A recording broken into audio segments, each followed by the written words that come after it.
Thinking Basketball Podcast. My name is Ben. Welcome back to another show. Cody, this is going to be a fun one. This is going to be a great episode. I can feel it. Can you feel it? The season is starting to bubble. It's starting to percolate. It's like a soup that, it's starting to simmer and all the flavors are coming together. How are you feeling? Okay, so you're a guy that cooks once in a while. Am I right about that? I like to cook. I don't know if I have time to do it anymore, but theoretically, yes. I find that like soups and chilies are almost better as leftovers. Like let it simmer overnight, right? That's they a common marinate thing. In their flavors. Second and third day flavor is superior to first day flavor. Absolutely. Yeah. Yeah, it's almost better to make it and then be like, I'm actually not going to eat it the day I made it, and then I'll come back to it later. But the smells always draw me in. I'm always like, I should have just waited. Yeah. Cody also, speaking of food, sent the Thinking Basketball group the most Wisconsin comment he's ever made in his entire life.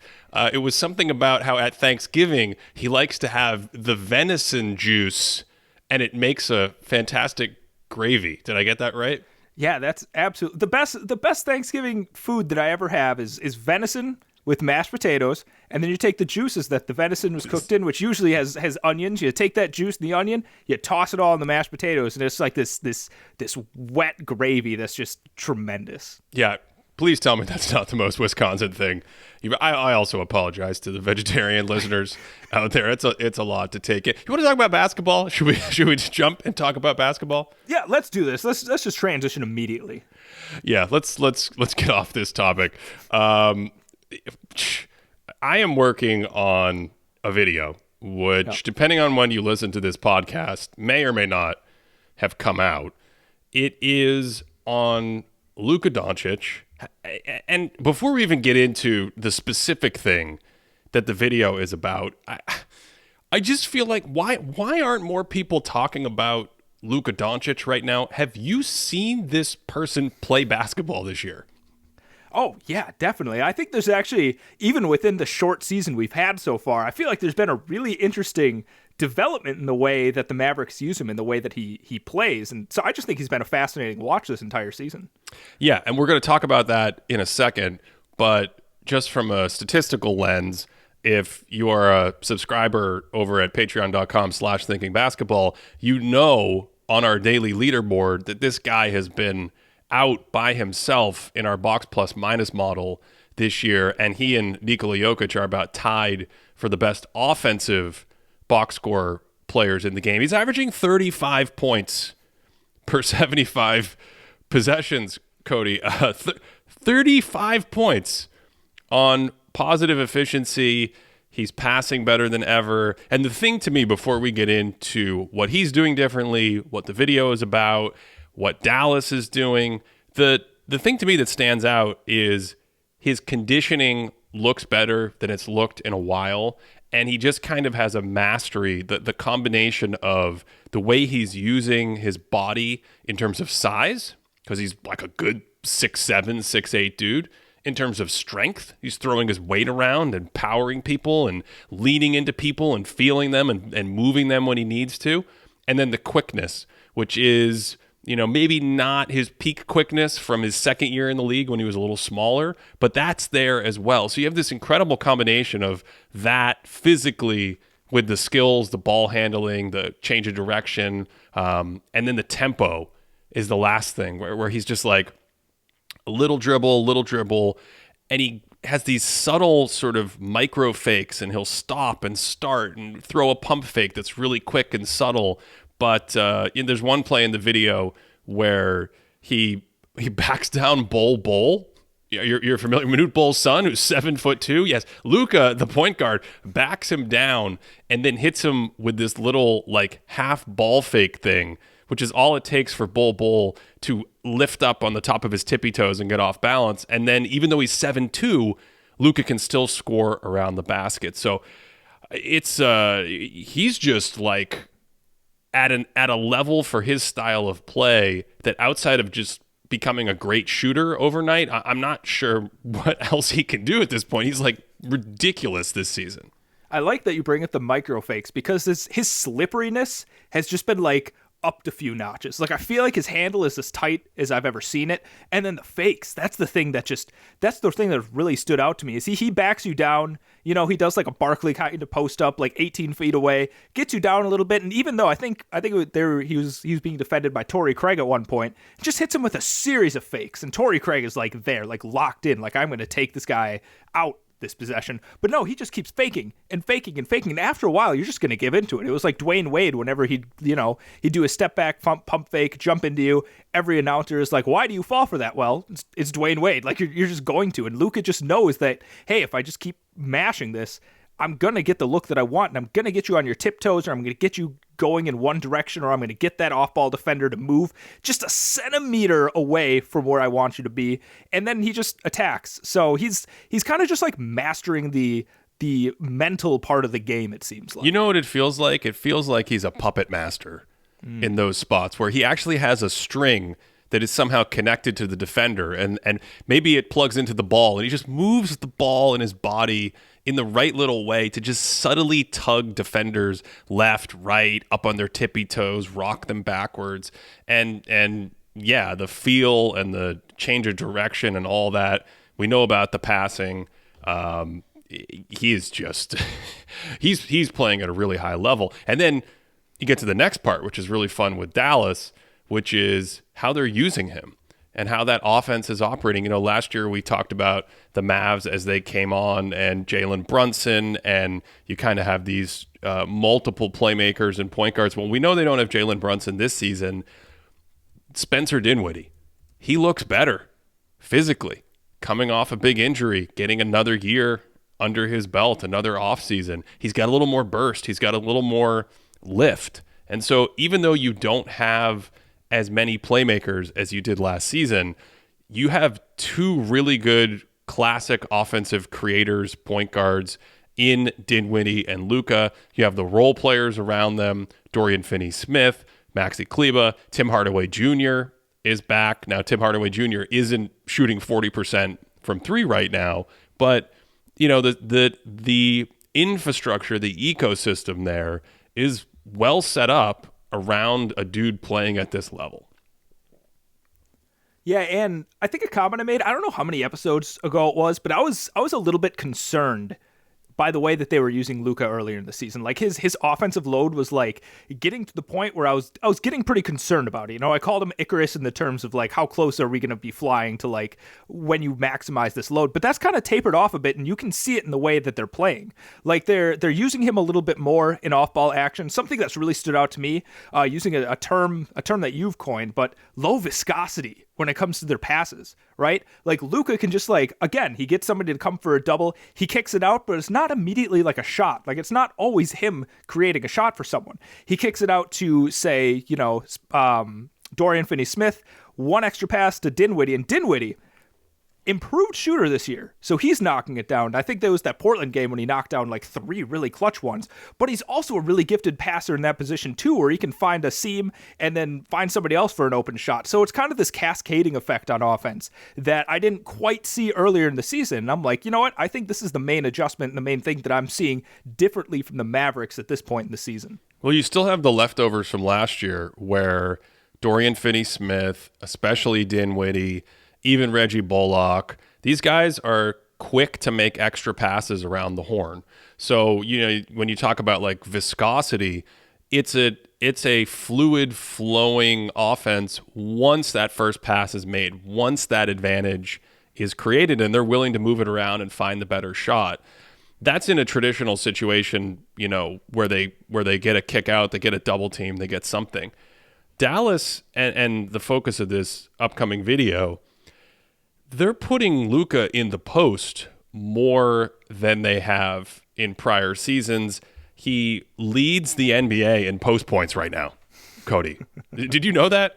I didn't know that, yeah. Especially after Embiid. That kind of shocks me, actually. Yeah, Luka is first in the NBA in post points, and they're doing it in a variety of different ways. You mentioned Charles Barkley and the back down. He'll just back down an advantage. When he has it, he will operate from the sort of mid-post, pinch post area as a passer and as a scorer. I love what Dallas is doing in some of those instances. I think we mentioned it on maybe the first show of the season where you'll get plays like they'll throw it into Luka and they'll run split cuts. But unlike Draymond Green, he's not only looking to pass, he's waiting and looking to see what opportunities unfold as a passer, and then he can immediately blend that right into a fadeaway, a spin, a back down himself if they clear it out. So using him in the post more and using him on all sorts of spots all over the court that are inside the three-point line while still having some movement, it really captures the combination of his passing and scoring in a way that I think synergizes with that roster very well, right? You've got these 3-and-D players, you've got some guys that can move, and Dinwiddie's the other sort of playmaker out there. So bringing Luka inside the three-point line, it's not like he's a great three-point shooter anyway. It doesn't really hurt in the modern game. It's sort of, to me, it feels like it adds another dimension or another wrinkle where pick and roll might be the fastball and you play spread pick and roll, or Dallas likes a lot of Spain action or staggered screens where 3 men are involved. But now you give it to him in the post and it's like, this is a slider or something. It's a similar pitch, but it's coming from a different angle. It's got some hot sauce on it. I just really like it. I think it also connects back to you saying that his endurance looks better.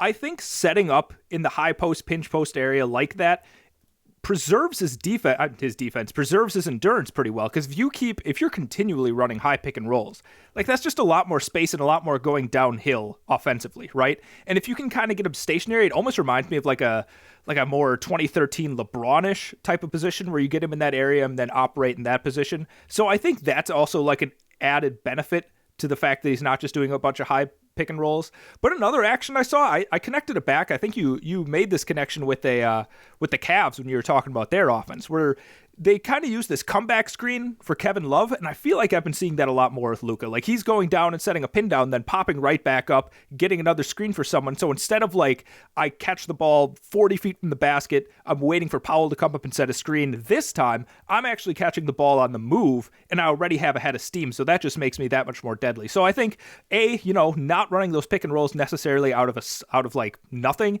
and then B, being able to operate in the high post like that kind of preserves his endurance a lot more than just spamming pick and roll continually. I've been watching Atlanta the last couple of days. Not how much Atlanta have you seen? I feel like they've played like the Bucks 18 times already. They have. They have played the Bucks 3 times, I believe, already. Yeah, close enough. So it's like you watch both of these teams have these pick and roll maestros, some of the best passers on earth, and they have some similar skills, and of course they've been linked because of the 2018 draft. But it's like, theoretically, your offenses are built around these heliocentric structures, and they are at the top of the league in offensive load, basically, right? So you would think they're very similar, but I feel like between using Luka in the post, getting Luka off ball a little bit, but having him flow back into on-ball actions and things that you just mentioned. And then even the way they like to run their pick and rolls in Dallas, where, as an example, you'll have a guy in the dunker spot, and then he'll sprint out of the dunker spot, almost like a Spain pick and roll. Like the pick and roll is happening up top, and the guy in the dunker spot, instead of staying and spacing there as an option for a lob or a lay down pass or something, he'll sprint right up through the middle of the paint out to the 3-point line.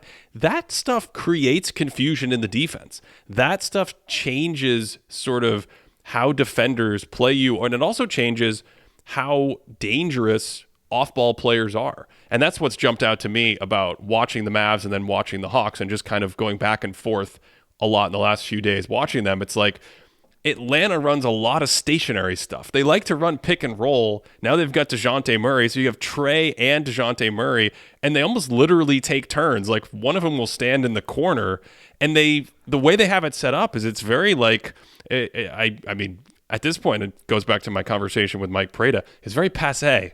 It's very like 2017. They're like, you know what we're going to do? We're going to put 3 guys behind the 3-point line, and we're going to run spread pick and roll with Trae Young. It's like, defenses know how to defend that pretty well. relative to where a league average half court offensive possession is. So yeah, I like everything I'm seeing in Dallas. I feel like Luka is continuing to evolve as a player, the footwork in the post, the fadeaway, the way he's using his body. And this is all being blended into the offense and the personnel, whereas a situation like in Atlanta, it feels more stagnant. It feels like there hasn't been as much growth. It feels like, and we can get into the Hawks offense if you want, but it's like it doesn't maximize the roster that's set up in the best possible way.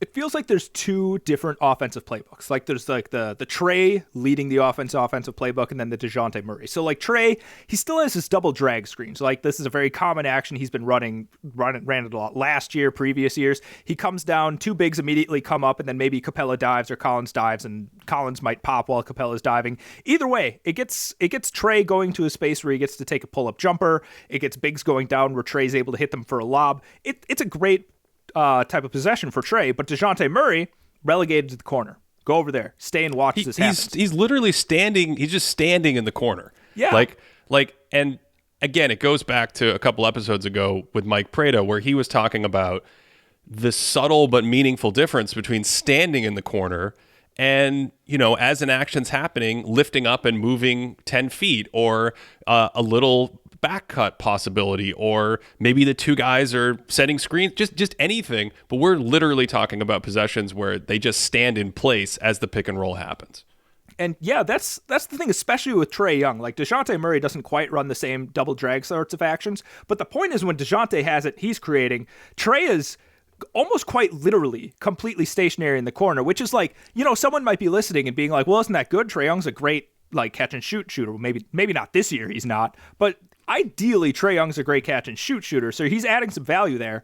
But he's not adding value beyond somebody that could just like generally shoot. You're not adding value from his incredible quickness, from his maybe, top 99th percentile passing ability in the league right now. So if he's just standing there, you're completely taking away like 90% of his actual effectiveness. And you can even see like there are times when Trae Young actually shows off he can be a bit more creative. I think there was a play, I think it was against the Bucks, where he's in the corner and he's being defended pretty well. Might be Javon Carter that's defending him at that point, and he back cuts. He does this really quick back cut, gets the catch, draws Brook Lopez coming in, and throws this beautiful dump-off pass for a dunk, right? And so it's like, this is what Trae Young brings to the table, his ability to draw defenders, find open players for easy shots, and just use his incredible quickness. And if he's just standing in the corner, he brings literally none of that to the table.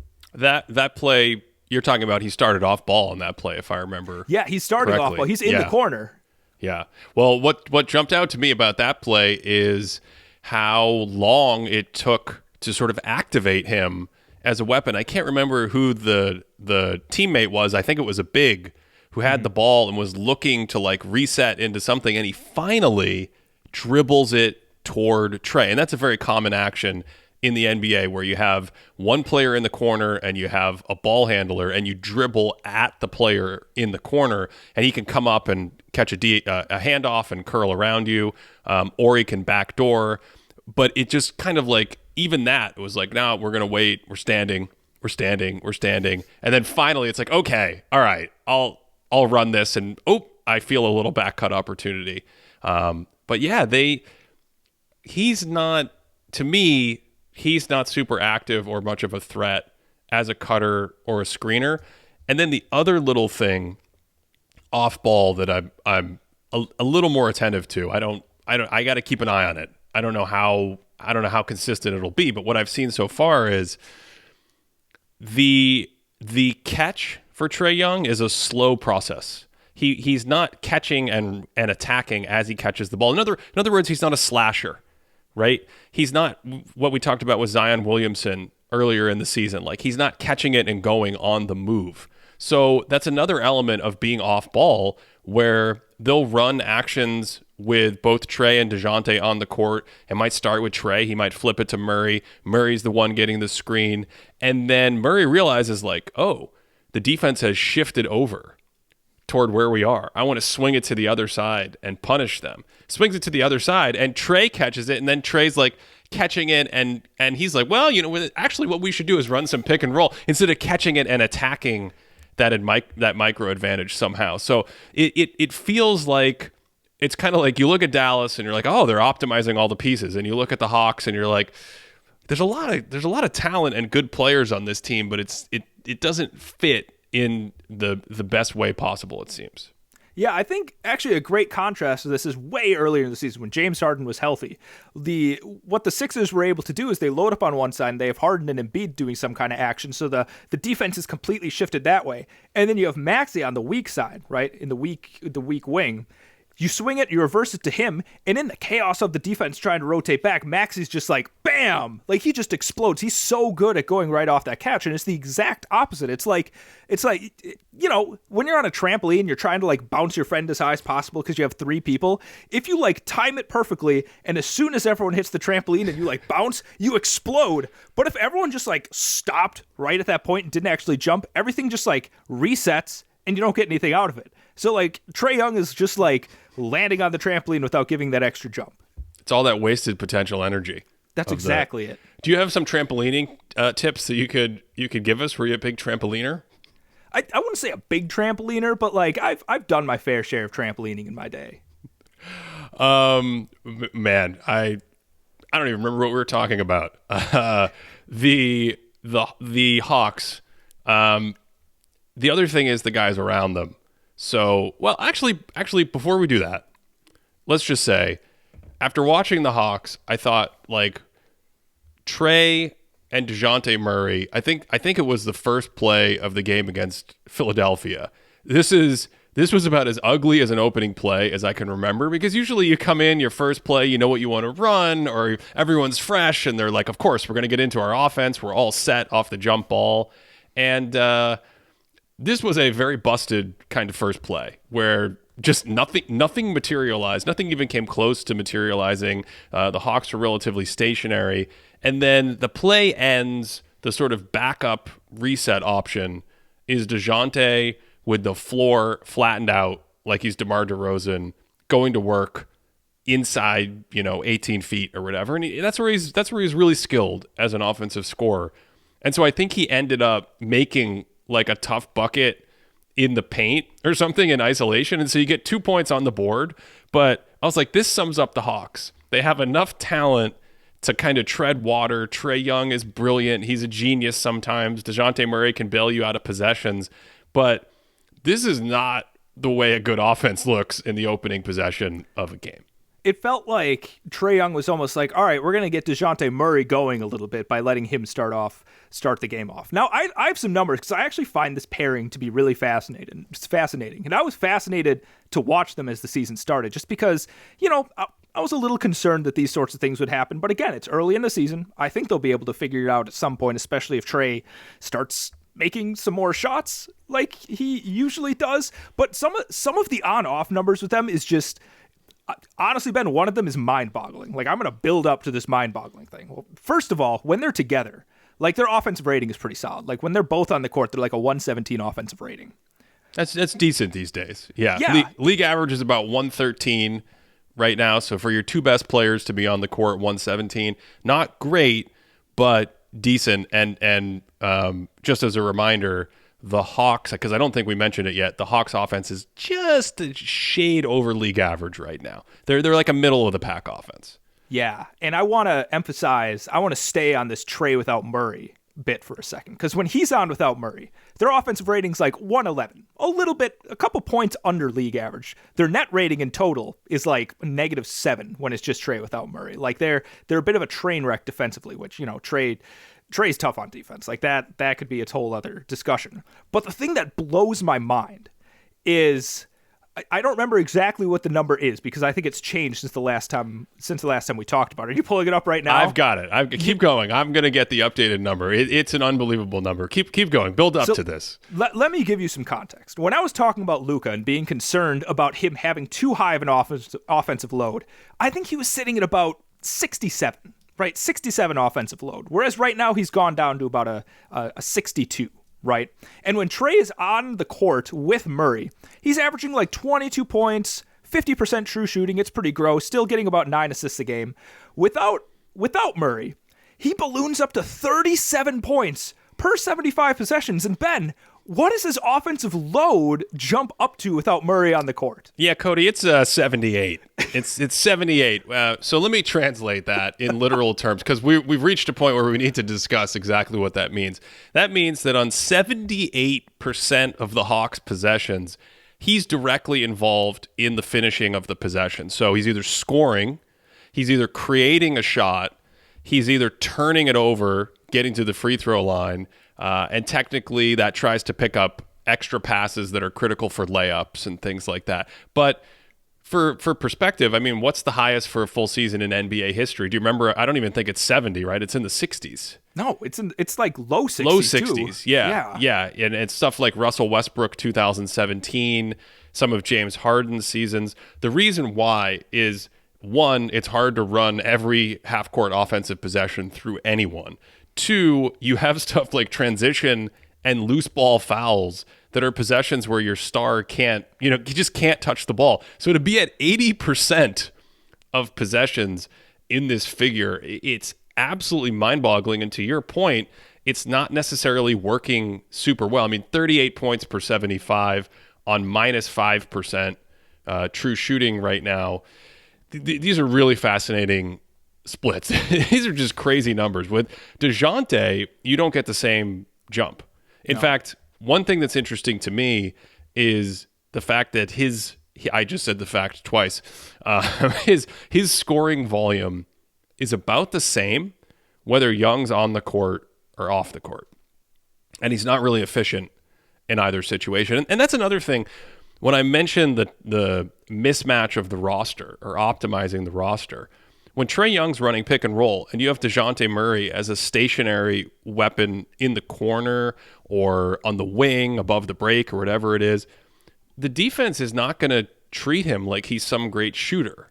And so you're not getting a lot of value out of Murray in those possessions. He's literally just standing there. And the defense doesn't care if Trae Young swings it to DeJounte Murray for a three, because that's not his game. That's definitely not his offensive game. And so when Trae is on the court right now, he's averaging 20 points per 75, about league average true shooting. When Trae's off the court, he's 22 points per 75, minus 9% true shooting. So he does a lot more playmaking. He tries to do a lot more scoring. So his scoring attempts are going way up, but they're not efficient in that capacity. And I don't think that's entirely about DeJounte Murray's limitations as a playmaker, ball handler, central figure. I think it's like why am I totally blanking on Hunter's first name? I wanted to call him DeAndre. There's too many D's in my head. I'm like DeJounte Hunter. That's not right at all. DeAndre Hunter. They play Clint Capella. They play a lot of double bigs with Capella and Collins. Even Okongwu, who I really like as a defender, and he's got some extra passing chops. It's like there's not a lot of offensive talent to space the floor or create a lot of easy opportunities for someone like Murray when Trae goes to the bench. And then we get back to some of the Nate McMillan X's and O's, which I think are a little too vanilla for that kind of roster. So the result is like there's decent amount of talent. John Collins has decent offensive talent. Trae Young has some brilliance. DeJounte Murray does some really nice stuff. There's things there that get you to like an average offense, but it's difficult to really succeed with an average offense and an average defense, or playing that much defensive personnel at times and not having an elite defense. And that's why the Hawks are, if you look at their indicators, they're roughly around a 500 team in terms of the quality of their play right now. I do wonder what the numbers would look like, how much better the offense might be if Trae Young was shooting to his regular ability, because his efficiency is dreadful right now. And one thing that's really, he's shooting basically less efficiently from everywhere. Like his catch and shoot percentages. Last year, he shot 48% on catch and shoot attempts. This year, it's down to 37%. That's a lie. Let me try that again. He shot 48% on catch and shoots last year. This year, it's 27%. So it goes from 48% to 27%. This is catch and shoot threes? Catch and shoot threes. How many catch and shoot threes has he taken this year? Well, this year I think it was about 1.7 attempts a game, whereas last year it was like 1 attempt a game. So he's taking more per game than last year, but that's a dreadful drop off. And his pull-up threes, he shot 37% on pull-up threes last year. This year, down to 32%, right? Yeah. I mean, this has always been my concern with him, that his shot diet, he's not a great enough shooter for his shot diet to make him, I mean, he's already a great offensive player, but given his defensive limitations and given some of the other things we're talking about here, off-ball play, his size on the court, like, I think for his shot diet, you want him to still be able to make a higher percentage or just be able to generate easier shots. And I feel like, he can't do either. He can't necessarily generate easier shots, and he's not a great enough shooter to hit the kind of shots that he gets, even in catch and shoot. Like, I don't think that's his bag. I don't think he's a great catch and shoot 3-point shooter, even if we had a better sample or even if this wasn't a slump. And as I say that, I do want to have a little mea culpa, because I really liked Trae in college. I had this concern about him as a prospect, and I think he's generally succeeded in the NBA. Like, I think the idea of Trae Young as a great offensive player has materialized in the NBA. So I'm very happy to be wrong about that. But I do think when we get up to like his limitations, or what we can expect as a ceiling, or maybe why things aren't easy to sort of course correct in the last few seasons, I think you're running into these kinds of issues as potentially limiting factors. I don't want to say limiting factors because he's still just a fantastic offensive player, but we're ignoring the elephant in the room, which is when you look at just about any defensive number, he looks like an historically bad defensive presence out there. So you have to offset that somehow. To your point about easy shots too, his rookie season, he shot 56% within 3 feet. Last season, shot about 62% from within 3 feet.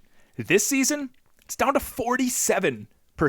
And I think it's really stark. Like, there's a couple of layups where, he comes in, I think it was against the Bucks. He goes in with this left-handed layup, and I think Brooks kind of lingering there. And it seems like he just like alligator arms it to try and get it up as quickly as possible. And it feels like his size is starting to show its detriments on his driving abilities this season more than others. I don't know exactly what's contributing to it, but it really jumps out of the film when I see him driving all the way to the basket. I mean, to me though, what do you think about this? I feel like that could have just as much variance in a sense as outside shooting, because some of the I know what you're talking about. You watch some of these games. I know the exact play you're referring to.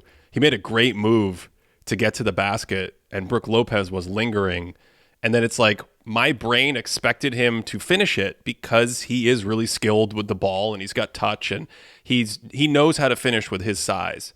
And then he just threw up this wild thing that completely clanked off the backboard and the rim.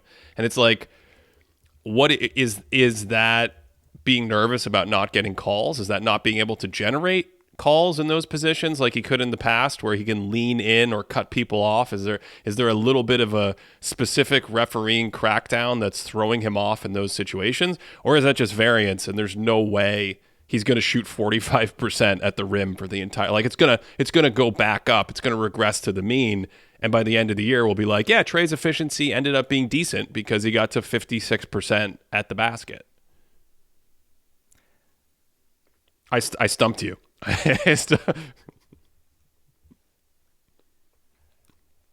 Now, I feel like I've been being really negative about Trae. So I want to shift this a little bit, because one thing that's really stood out to Trae is, Ben, he is just a spectacular passer. Just a like, we're at the point now when we talk about the greatest passes of all time, I'm comfortable saying his name in that same breath. Like, this guy, do you not agree? Just a sec, you made a face there. Can you interject? Do you not agree with that assessment? I always make a face. I agree with the assessment. All I was going to ask you is, would you also put Luka in that conversation? Yeah, I would. See, you have hesitancy. You have hesitancy with Luka. Okay, talk me through this. I feel bad for having hesitancy. I would put it up there. I think the reason I got hesitant for a second is in my head I was trying to have the conversation over who I would rank over the other. And I I don't know. I feel like with Trae Young's burst, with his speed, I feel like I want to give him the edge. I feel like I want to give him the edge in passing just because his added burst juiciness, so to speak, in getting downhill. But if we were just like in the same sort of situation, like, you know, like the one-on-one game that NBA players play where they just like catch on the elbow and they have to make a shot after like 3 dribbles. If you put him in that kind of situation, I'd rather take Luka. But if we include their speed and first step, I'd probably take Trae over Luka. As a passer. As a passer. Because don't bring it up. Don't bring it up. No, because of the juicy burst. I'm trying to understand. Trae's a juicier burst. He's like a starburst compared to whatever Luka is. Okay, so you're saying you think that sort of jitteriness in the paint opens up more for him as a passer? Yeah, I do. Okay. I mean, it's tough for me. I think there's things that Trae can do as a passer that he does a little bit more consistently than Luka in a fluid context, but I think it's only slightly better. And then the flip side is Luka is so good in the structured context. Like, that's why you're seeing him throw passes over his head and kind of, I think multiple times this season, driving into the paint and no looking at not just like a vanilla no look, like really like Magic Johnson. Like he knows the player is in the corner. He knows the player is at the top. He catches it in the post. He knows where someone's going to be.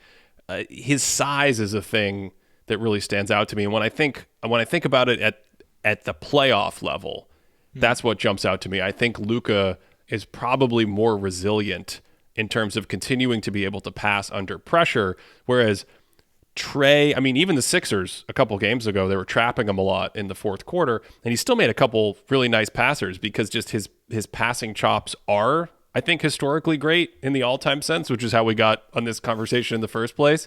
But it's like, in a postseason setting, if I had to nitpick, I think I'd probably take what Luka gets me against any defense. Like, that's the compelling thing about Doncic's offensive game and him as a heliocentric weapon, and the prospect of Dallas being able to make a run like there's some kind of upgraded version of the 2007 Cavs or something. It's like everything you see with him, it penetrates the best playoff defense in the world, whereas Trae, especially after the Miami series last year, it's like, I'm a little more, I know he has it in him, but if I have to nitpick, maybe I go the other way. I don't know. I wasn't planning on making this comparison. You've really put me on the spot here.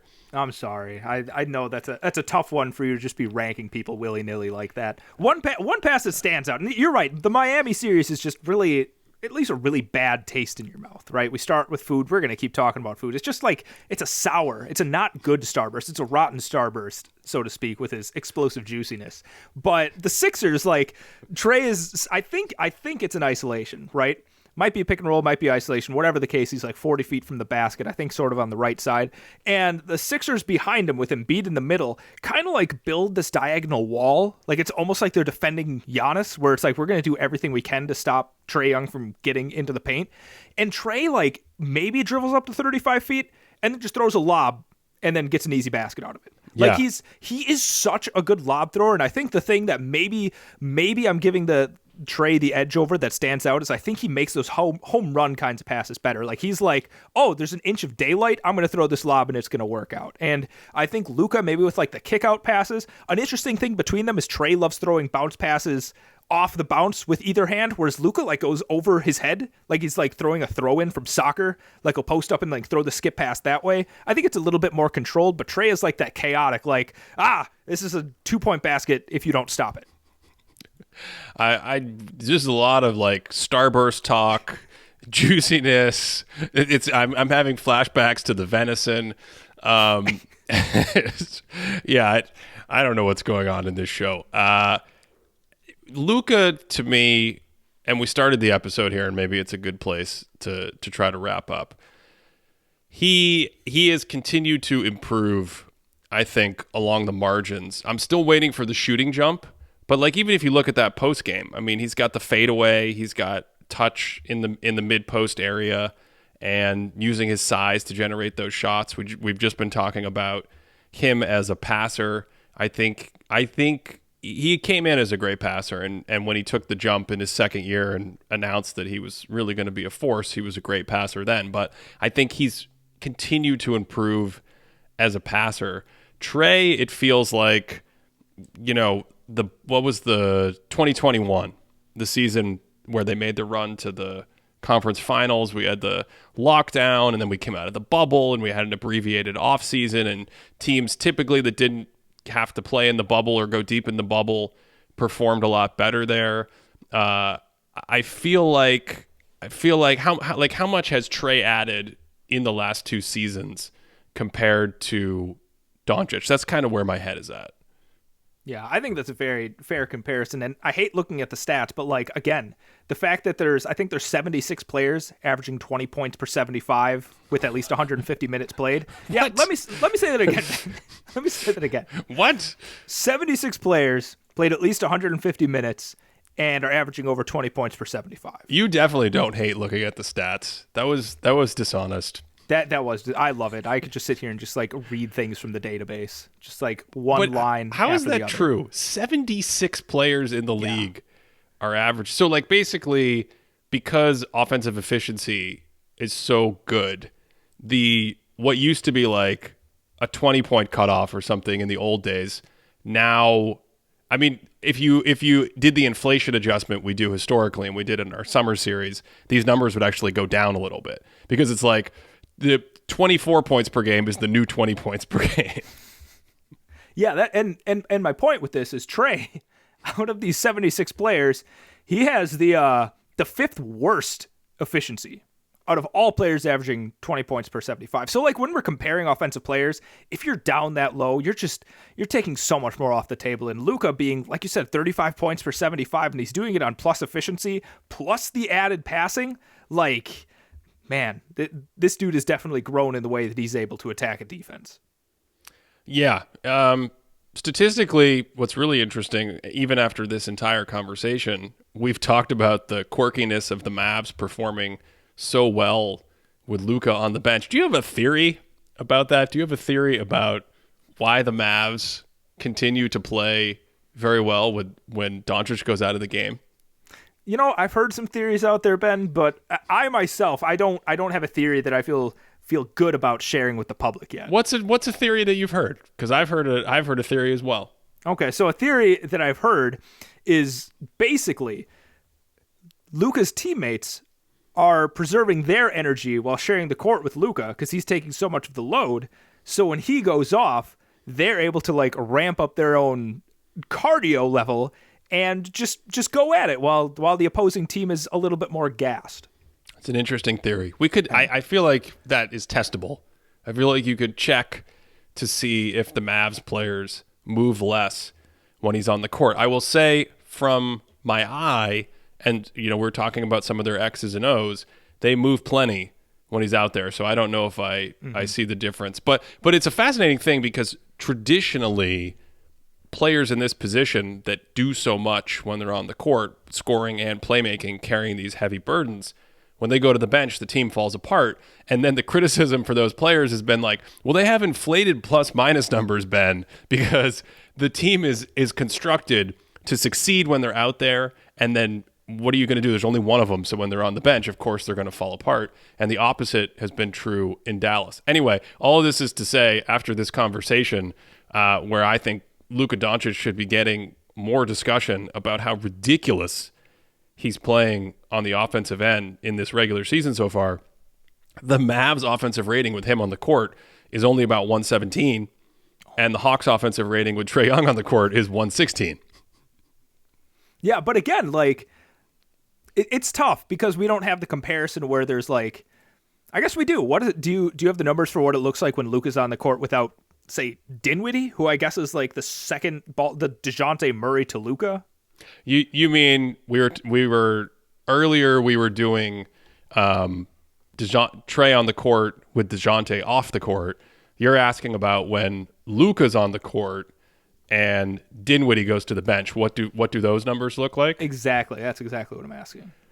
What we have to do is we have to ask our crack stats department to see if they can get on that and how quickly it will take them, and we will get you those numbers shortly. Before I pull them up, what do you expect them to be? How about that? Oh, wow. Do you know if what the offense looks like in general when Luka's off? I think it's similar. I think it's similar to when he's on the court. I think that's part of the fact that it doesn't change. But I guess what I'm saying is, do you expect the same crazy offensive load we saw with Trae? Do you expect the efficiency to go down like we saw with Trae? That's kind of the fun I'm having while I'm stalling. I think Luka's offensive load will look pretty similar to when Dinwiddie's on. I think it's look pretty similar. I don't think it's going to crest 70. I think overall he's probably going to look more or less similar. Maybe their offense looks a little bit worse. I don't know. That's my guess. This is my favorite game. Offensive load is 73. Okay, so I was wrong for Luka Doncic when Spencer Dinwiddie is off the court. Okay. He's averaging 41 points per 75 possessions on 67% true shooting. That is plus 10% relative to the league. If you're not watching this on some YouTube clip, Cody has just fallen out of his chair, and he looks like he's getting the Ludovico treatment right now from A Clockwork Orange. How are you feeling about that? Did you say 40 plus 10? Yeah, well, that's normal, right? 40 plus 10? God. That doesn't even make sense. I was really wrong, Ben. Like I wasn't even like in the ballpark. Yeah, you can those numbers are provided by our friends at Play by Play Stats, just a wonderful site where you can get some of those raw numbers on these players. 40 plus 10 is, I mean, we should almost pause the show just to catch our breath. How is that a real thing? It's like when Ja threw down the switching hands poster dunk the other day. It's like let's just stop the game and just appreciate this. Like we're talking about the history of the league. Like this just happened. Like let's appreciate that. We don't have to play for like a minute. Just revel at it, and then we can keep going on. I feel the same way about this stat. Yeah, I should also point out that the Mavs are plus 17 per 100 in those 200 minutes where Luka's played without Spencer Dinwiddie, and they have an offensive rating of 126. So, yeah, so that's just weird. They're getting outscored with Dinwiddie and Luka on the court, and they only have a 110 offensive rating. But then when Dinwiddie goes to the bench, it's plus 17 with a 126 offensive rating. And this is all very small sample theater. This is about 200 minutes versus 300 minutes. We probably need a sample that's 5 times larger before we really even think this signal is for real. But hey, it's fun to play this game in November.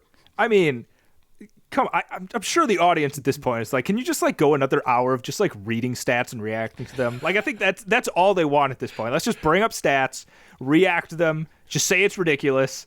I think that's what everyone's here for right now. If you want more of these stats and you want to support this podcast, check out patreon.com/thinkingbasketball. We do have our new website that has these stats on players and a ton more. Also, we have a live Q&A. We have a Discord community where I've heard rumors, Cody, there will be a bot inside the Discord community for our deluxe subscribers where you can query said stats from our database that we like to sit around and read all the time. Patreon.com/thinkingbasketball. Thanks as always for listening all the way through with us on this one. And of course, wherever you are, hope you're having a great day.